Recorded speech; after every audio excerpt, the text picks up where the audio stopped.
Hello, hope you're all doing amazing. It's Marissa here with Healing with Grace. I am so excited for what is going on right now. Have you been feeling this shift of energy? Wow. I'm no astrologer, but we have so many planetary shifts happening right now. I know that Neptune and Saturn are entering Aries. We are starting the year of the fire horse. We have the Aquarius new moon, the lunar new year, solar eclipse. Like the energy is so intense. So yeah, I'm not sure if you've been feeling it, but I certainly have. And I just feel like, I want to say hopeful, but it's more than that. It's just like this trust that, the year of the snake was a challenging year. I don't know about for you, but it definitely was for me and a lot of people that I've been chatting with lately. It was a year of shedding, of releasing, of things coming up to the surface that have been buried for a long time. So definitely a year of discomfort. Maybe a year hermit mode. I know the last few months I've definitely been in hermit mode. I haven't been out and about doing my regular activities. I've been taking that time to just go within, to really do some shadow work and process what needs to be processed.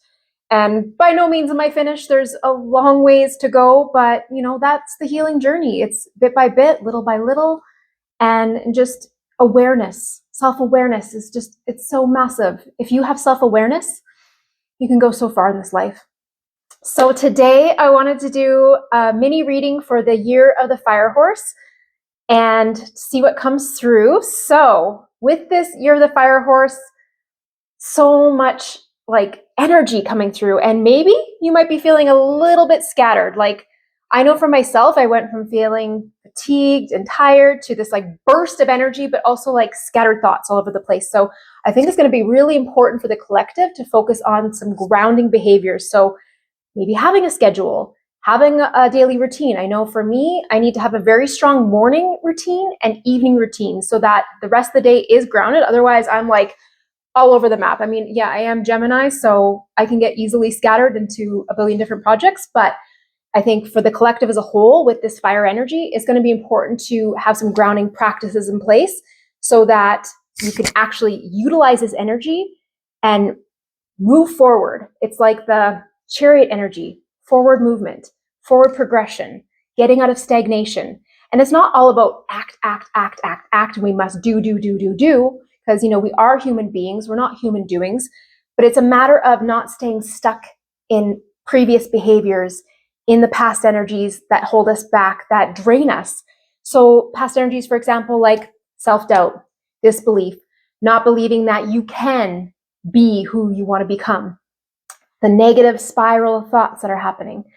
It's important to release those. And sometimes to release those, we need to be present with ourselves. We need to fully accept ourselves.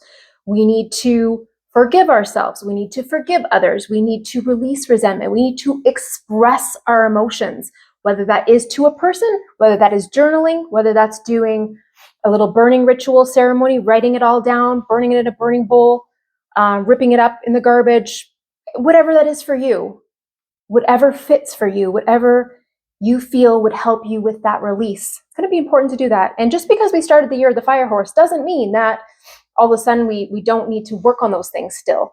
It's going to be, a bit of a process and a process through progress over the next while. And, strongly encourage you to start decluttering in your life, whether that's in your home, getting rid of clothes that you no longer wear, items that aren't bringing you joy or fulfillment in your life, past projects that you started that you didn't complete, whatever that might be.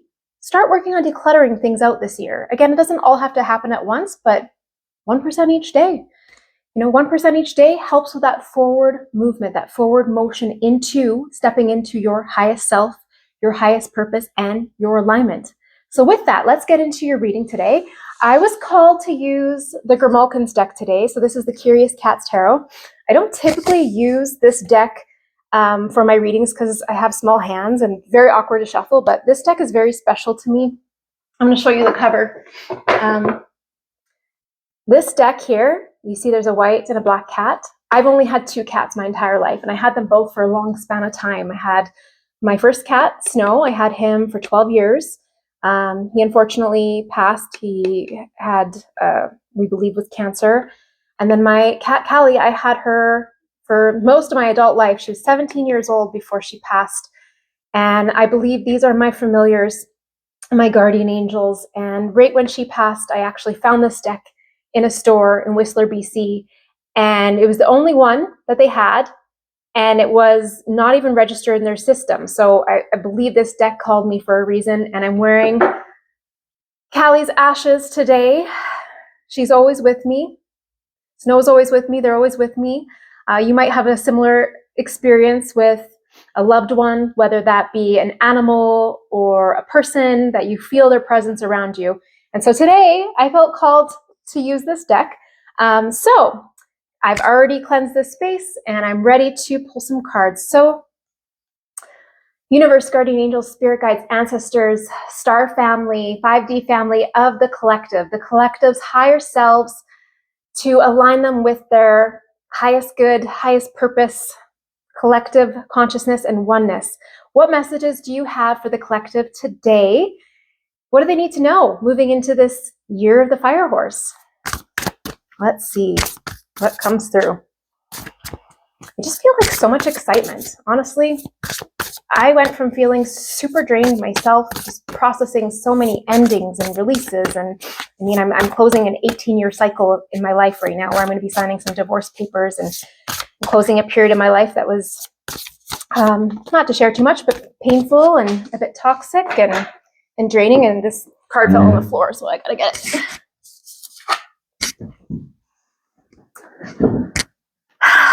Three of Pentacles.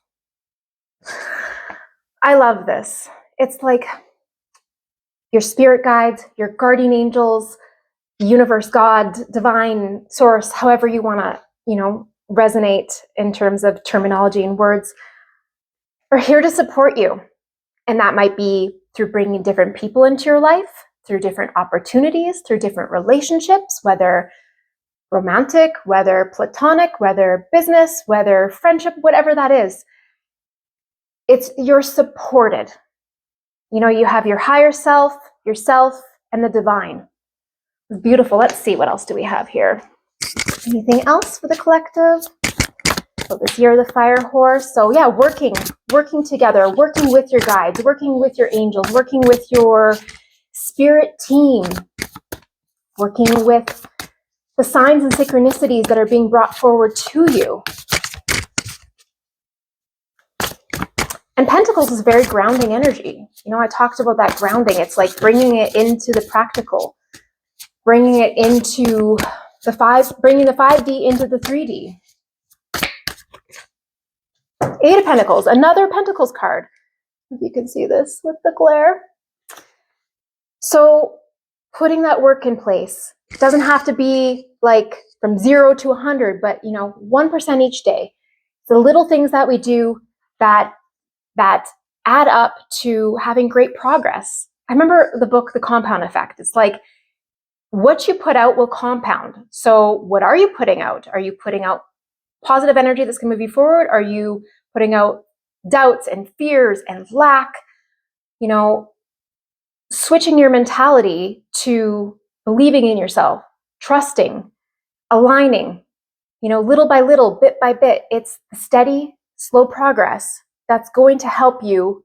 1 year from today, you can be in a completely different position. It doesn't mean you have to go full force, but the little things that you're doing daily to move that progress forward. And 8 is a beautiful number. 8 is, infinite possibilities, strength. It's, the support of everything that's created you and this universe. Beautiful. Let's see what else we have here. Whoop. I just dropped all the cards on the floor. Okay, I think that means we are done with this deck. So I'm going to pull from the Light Seers Tarot, and then I will pick up those cards. Oh, gosh. I feel like a brand new person. I don't know how you're feeling lately, but okay, 3 cards fell into my lap, so I'm going to take them. Talk about double confirmation. We got the Three of Pentacles again. So teamwork, collaboration, help, guidance, trusting the signs, trusting in your 5D family, grounding it in reality. We also got the Fool. New beginnings, fresh start. What I love about this Fool card is she's about to do that trust fall, you know, trusting in the universe, in collective consciousness, in oneness, in your higher self, that you are on the right path, that the guidance that you are receiving is meant for you to align with your highest self, your highest purpose, your highest good. And it's okay to start again. It doesn't mean you're starting from ground zero, that you have to leave behind everything. You take the lessons that you've learned and you bring that into the new paradigm. You know, we are in a 1 year, which is actually 2026 adds up to 10, which is completion, which reduces to 1, which is new beginnings, fresh energy. Reinvent yourself. I know I'm certainly working on that. And yes, it can be hard to release certain aspects of the past and to trust this instinctual pull of change, because that is really what we're experiencing right now, is this huge pull to change and change this world for the better. But it's okay to trust it.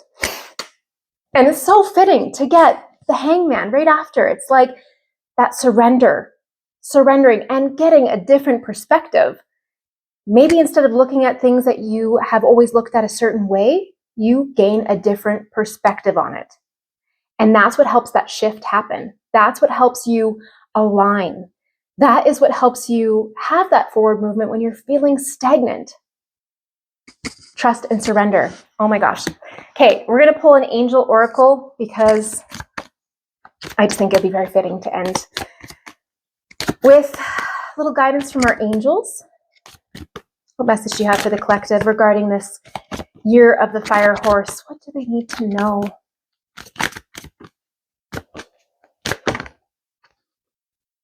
Four. Affection. And 4 is all about stability. And I was talking about grounding. I think more than ever, grounding is going to be so important because we're feeling this energetic shift. We're feeling this change, and we're like, oh my gosh, like, where do I go? What do I do? I'm called here. I'm called here. I'm called there, but I'm afraid.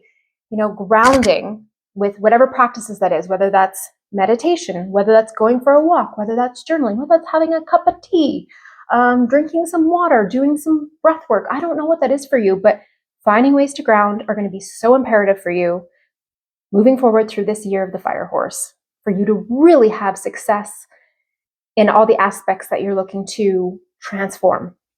So I'm going to read this to you. 4. Affection is overcoming obstacles, soulmates, romance, affection, support, 3 of Pentacles, and comfort.